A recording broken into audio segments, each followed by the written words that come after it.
What's going on, everybody? I'm going to tie another pattern for you guys today. It's actually a woolly worm, but it is mimicking a snail.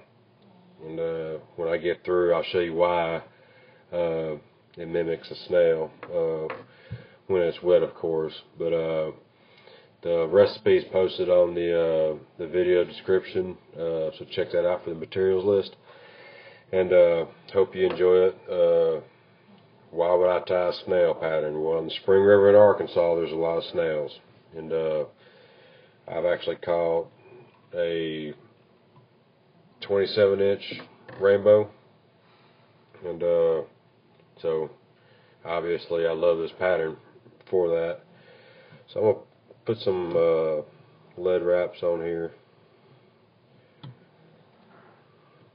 Twist this on, and you do definitely want to weight this fly. The snails are they ride the bottom current, and there's a guide on that river. His name is Mark Crawford. I definitely got to give him a shout out. I actually learned about this pattern from him, so definitely going to give a shout out to him for this pattern. And also, he has a website. If you do a Google search for Mark Crawford Spring River, you can check out his website and his other flies and stuff. So he's a really nice guy. Met him several times. He's building a fly shop there and on the Spring River there. Check that out as well. Can't ever meet a nicer guy, I promise you that. He's a great guy. He really is. So got this lead on, and now I'm gonna put my I'm gonna lock this lead on, putting the thread base on the back. I'm gonna run it to the front. I'm gonna rotate that so you can see that better.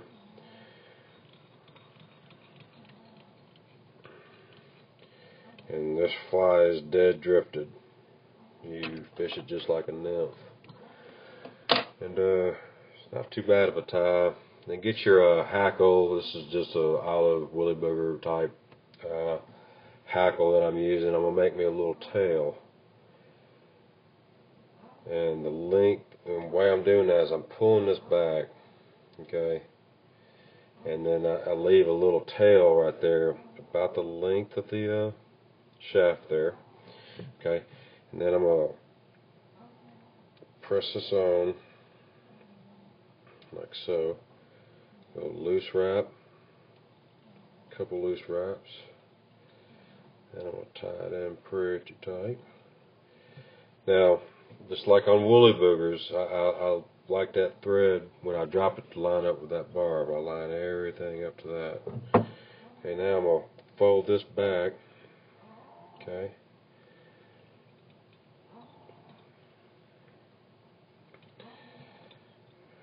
And this is so I can tie my black chenille in. I got some black chenille, I already cut it.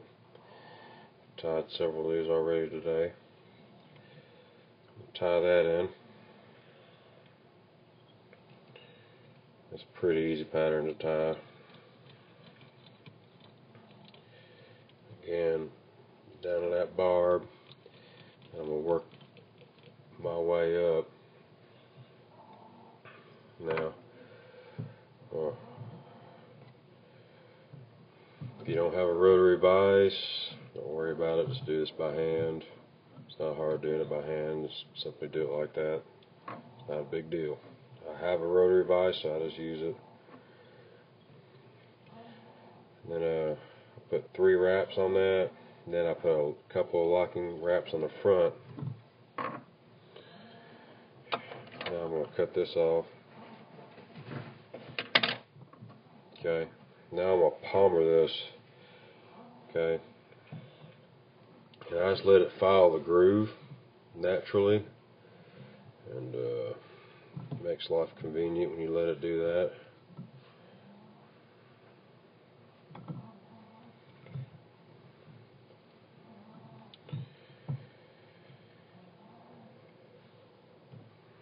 Get that to the front. I'm going to tie this in.